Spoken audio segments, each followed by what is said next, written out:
Greetings, this is Griff Ruby, my latest in the series of Isaac Asimov's short stories in the original publication. This one, as you can see, is titled Heredity, and it's by Isaac Asimov. There's also other stories in this issue by James McCrae, which is just a pseudonym for Fred Pohl, and Ralph Milne Farley. But at any rate, Asimov gets the main thing, and he gets the cover. This story is titled Heredity, and it's about these identical twins who've been raised separately. One of them, Alan, was raised on Earth and all the acidified experience that comes with that. The other one was out on the farms of Ganymede, and, well, they've been raised two very different ways, and where George, the other one here, George, was raised as like some hick farmer, and he talks like the way hick farmers were supposedly kind of stereotyped the way they're supposed to talk, which makes reading it sometimes a little difficult in places. But not much education in the formal sense of the word, but tons of practical experience just out on the farm, doing whatever you need to do with your own resourcefulness and being ready to jump in, roll up your sleeves, and get at it, even with your bare hands if necessary. And then there's Alan, the other one. He's more refined and acidified, a typical urban blockhead. He doesn't really, know that stuff, but he's got a lot of good school learning. He knows a lot about machines, how to fix and maintain them, which comes in handy a time or two. He is also really good with mathematics. As a little surprise bonus extra, he also seems to be pretty good with handling wild creatures that are dangerous. But we'll get to that. So all of that comes into play. So this story is really a story about nature versus nurture and so forth. Well, the nature is identical. We're talking identical twins here. The nurture is obviously completely different. And though they've been raised totally different, they eventually see something in common that's in who they are. Well, the story as presented originally and as presented ever since in early Asimov, again, I just hold that up for a brief moment, is the same, but as always, the differences are not in the actual text, but in the artwork, in the blurbs, in the chapter headings, and one other interesting treat that I will show that's related to that. So the next bit of it we have in here, wouldn't be in the reprint, would be its headplates. First thing on the table of contents, Heredity by Isaac Asimov, page 8. The little blurb says, and I'll just read it: two twins, strangers from birth, are brought together to settle a question. Well, that's kind of the initial premise. I have to point out that one flaw to the story is that the characters who were involved with this comparison of nature versus nurture, they don't show up again. They should have showed up at the end and said, well, what do you think? What did we learn from this? And talked about it. Somehow that didn't, because by the time it got done, the real triumph was these brothers themselves, their adventures, their different approaches to problems, and different ways of looking at things that at first just don't get along, but eventually they find that they kind of supplement each other in being able to make something very important possible under dire circumstances. Now, we have another blurb on the page, and it reads, an Earthman and a colonial from Ganymede, born twins but reared millions of miles apart, confront each other on the giant testing ground of Mars to answer an age-old scientific question. Again, age-old question being nature versus nurture. But Mars, apparently, they have these funguses that they raise for, well, I didn't see any mention of Jabra waters, but they did seem to use these fungus for a variety of medicines and other essential things, so much that it's like these things are practically worth their weight in gold, so to speak. But at any rate, we have these 5 chapters. The first chapter starts at the beginning, chapter 1, the twins. Then we meet up with chapter 2, this is called Fungus Gold, and it starts with George Carter's impersonal gaze. It's George Carter and Alan Carter, so the twins. George Carter's impersonal gaze swept over the carpet of low-growing purple blooms that stretched in plot path-bordered squares into the misty distance of the caverns. Okay, so just in case anyone wants to know what these are, I know it's titled Fungus Gold. Just a title. Alright, and then chapter 3 is Sandstorm! Exclamation point. And it starts with the sounder was buzzily insistent, and Alan Carter opened one eye peevishly. It was still dark. With a sigh, he lifted one arm to the head of his bed and put the audiometer into commission. No, okay. Then we have another chapter 4, and it starts with the testing ground. George Carter, inured by long Ganymede custom, met the sudden gravity change as they left the protective gravitator fields of the caverns with a single long-drawn breath. Okay, so chapter 4, chapter 5. The blooms go through. The sun was halfway to zenith when they reached the canal. An hour before dawn, there had come the crackly sound of hoarfrost beating the heavy wheels. I think that's enough. At any rate, early in chapter 5, they have a most interesting test of their acumen in dealing with a lot of interesting circumstances. And finally, chapter 6, Arasopolis, which is the name of the big city here. I'll get to that in a moment. Long hair streamed backwards in the wind, and skin reddened at the bitter cold air that blew past. The ruddy patches of sunlight traveled higher and higher up the slopes, lingered briefly upon the very summits, and then went out altogether. The short Martian twilight started upon its rapidly darkening career. The evening star, Earth, was already glimmering brightly, its attendant moon somewhat closer than the night previous. Okay, so we've got these chapters. Now, there's artwork, of course. Now, this artwork shows Alan, as it turns out, despite his citified existence, does nevertheless seem to have some skill with wild animals, dangerous wild animals. If you look closely, you can see he's actually grabbing this lizard-like thing by the snout. It's got poison fangs. If it bites any part of him, he's dead. Fortunately, as a Martian creature adapted to the lower gravity of Mars, it is not physically a very strong animal, and eventually he's able to kill it with his bare hands, which is kind of interesting, but okay. In the background, you see some of the parts of the truck with these three big pups full of these blossom, these fungus things that they grow, and it's being hauled by some kind of a sand truck. Okay, because here's the thing. They're on this colony of Mars.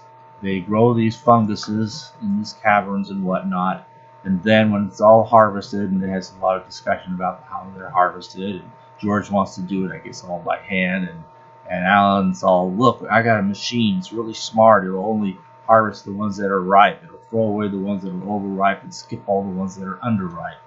You know, and it's a good thing, but George is like, we could just do this on our own, you know, and do it by hand. So, I mean, you kind of see as an example of their difference in opinion and way of doing things there. That's about it. But now they've got this harvest, and then everything's just happening. Arasopolis, the city that's about 100 miles away, pretty much just cross-country. It's just experienced a huge earthquake. They're struggling to survive out there. Meanwhile, at this place, I guess the earthquake hasn't been much of anything, but there's also a big sandstorm. So, you know, you got a lot, but still they want to get these, you know, fungus blooms over from, I know, funguses don't bloom. Well, these are Martian funguses, maybe they bloom. From one place to the other. And so the two brothers decide to go and ride this thing together. Well, Alan was ready to give up, but we can't get anything there, you know, within a week. You know, we're devastated here. The sandstorm has really, you know, destroyed our ways to transport stuff. It's damaged a lot of other things and equipment that's we need here. We'll have to focus first on that before we can worry about trying to fix the stuff to transport it. But there's a sand truck, and that was for George, the old farm guy, come up with this idea. There's an old sand truck, and it still works, and we can use that. It'll be slow going, but we can get stuff there We get harvest there in 36 hours, and he finds some way through kind of a radio-y device to tell somebody at Arasopolis, we'll get the stuff there within 36 hours. How are you going to do that? Well, they get this truck, they take it on outside, and head into the sandstorm. The truck has an enclosed cab with like a ventilator that I guess recirculates the air, adds oxygen, extracts the carbon dioxide, and controls the temperature. Eventually, that kind of breaks. Alan, being the technical guy, is able to fix that, fortunately, and get it going again for a while. Later on, it breaks again, and then they have to just open the door. Then, fortunately, in this story, Martian air, though very, very thin, is nevertheless breathable. Okay, but in the night, it does get extremely cold. But there's also a heater in the cab of this truck. So they're able to take care of those things. Indeed, the adventure is probably the most important. It's just getting the shipment from one place to the other. One of the first things that goes wrong is they meet up with that animal you saw in the picture. They call it a keezer. Okay, I don't know how they get names there, but okay, it's a keezer. The guy meets up with this keezer. Like having that on top of your truck is like finding a rattlesnake in your bed. You know, it's a serious thing. You have to worry. You have to be careful. You have to be quick. And sort of like by grabbing a rattlesnake by the neck right behind his head, so he can't, bite. You got it where he can't bite you, and he can't do anything else to you. And he's not strong enough to do anything else to you. But it's like you're safe, but this is some strange usage of the word safe you weren't previously aware of. So anyway, but he gets the keezer, and he ends up taking the pelt because, well, keezer pelts are worth $100 a piece, so we just bring that along.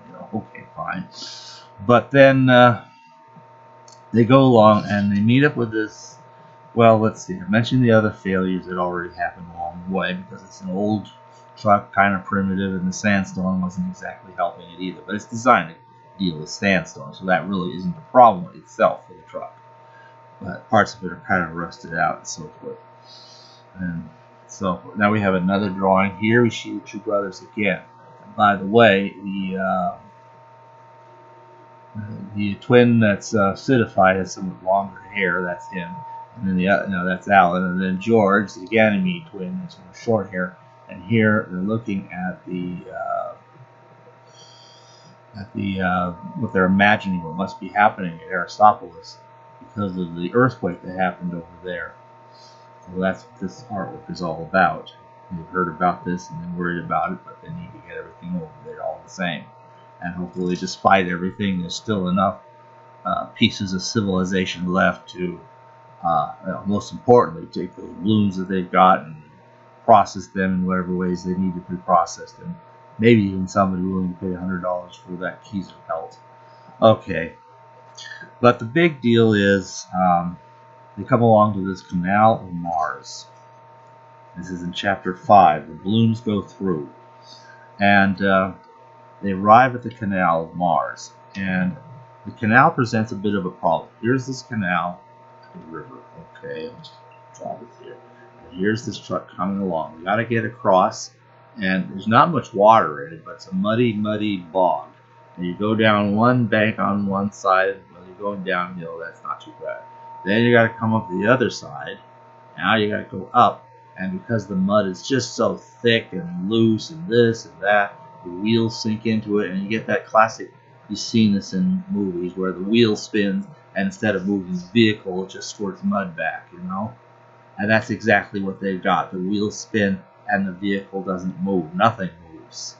So George's first thing is to grab a rope that also happens to be long, fortunately, and just try to pull on this thing, tie it to the front of the truck, and just pull on this thing while Alan, presses the accelerator. Come on, make this thing go. But it doesn't move. I mean, this truck is tons.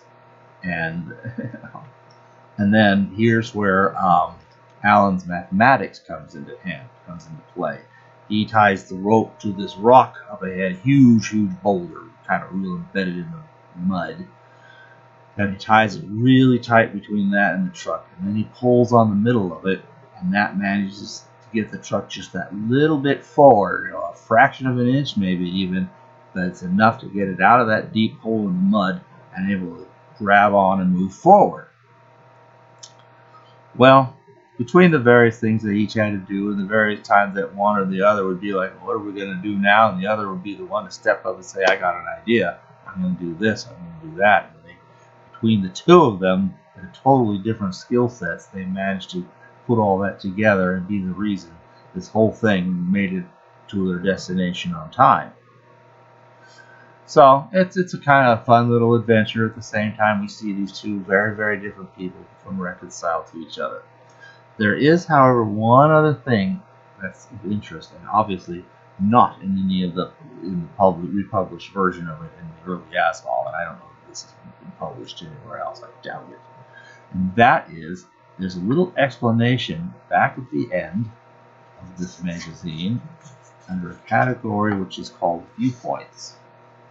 Now, Viewpoints is a section for readers to send in their comments. However, in this particular case, Isaac Asimov decided to explain what exactly Alan was doing with this rope, because it seems kind of hard to picture. Before I knew of that, I had to read it a few times before I could figure it out myself, and then I kind of thought, maybe it's doing something like this. But boy, it seemed kind of obscure. Well, this is what he has. It says explanation, and I'll just read it off and show what's going on here. It says, Dear Mr. Pohl, just in case some bright reader starts mulling over the problem of just how Alan managed to move that sand truck in Heredity at the beginning of Chapter 5, and if you don't remember, reread the entire story, and decides to send me threatening letters about being unscientific, I've decided to send in an explanation. Maybe I should have done it in the story, but I have enough trouble putting all the dialogue in the yarn without bothering with explanations as well. But the explanations exist. For instance, just imagine the diagram immediately below it. He shows us a little diagram here. Okay, S is the sand truck, and R is the rock or boulder. Connecting them is a rope 20 feet long from one to the other. Is a straight line there. Okay. Alan grabs the rope at the midpoint, M, and so the distance from his hand to the sand truck or the hand to the rock is 10 feet. On account, you divide 20 by 2 and pulls it 6 inches towards him to point A. He pulls it aside. But even though this moves yay far, these move just a tiny fraction. So that even though the amount pulled, the distance is really small. And apparently, unfortunately, that was enough. At least you can pull something so ridiculously heavy that without some artifice like that, you wouldn't have been able to move it at all. So it's actually pretty clever. So I'll just read the rest of what he has. It's pretty cool. Okay. So, and pulls it 6 inches toward point A, at which point he is exerting a pull of 100 pounds. He can exert a stronger pull, but I want round numbers, so I shouldn't have to think too hard. Now, when you're pulling a rope, the line of pull can only be along the direction of the rope from S to A.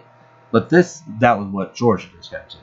But this pull from the midpoint of S to A can be divided into components at right angles to each other. In this case, components MA, which is to say the distance he's moved the middle of the rope out of a straight line, and the length of SM is to MA, or in other words, 10 feet is to half a foot, or in still other words, as 20 is to 1.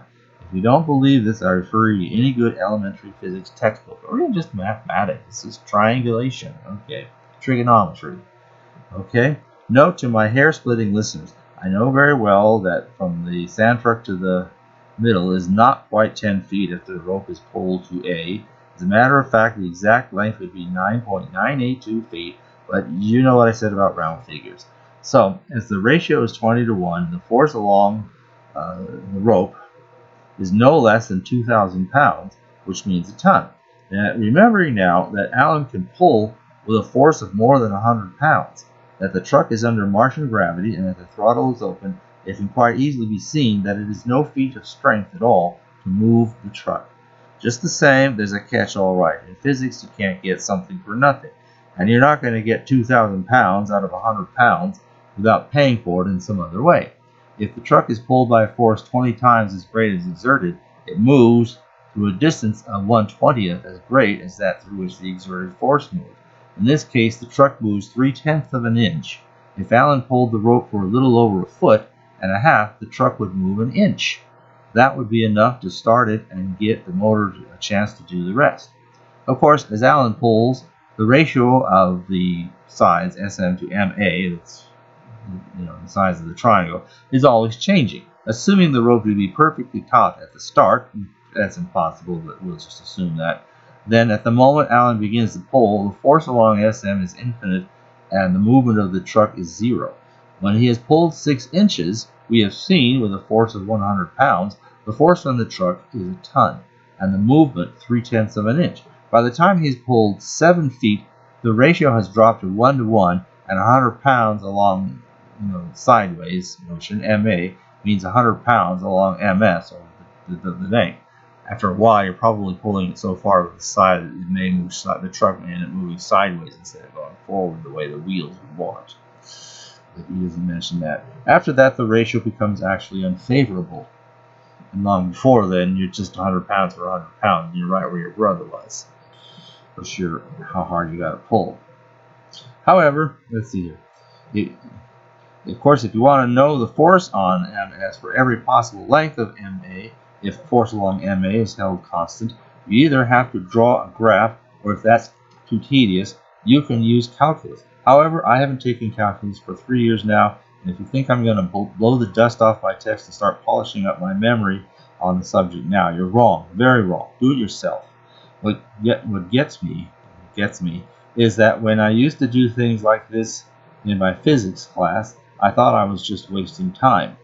Now look, I have proceeded to the point where I waste not only my time, but also your time as well. Goody. Isaac Asimov, 174 Windsor Place, Brooklyn, New York. Pretty cool, huh?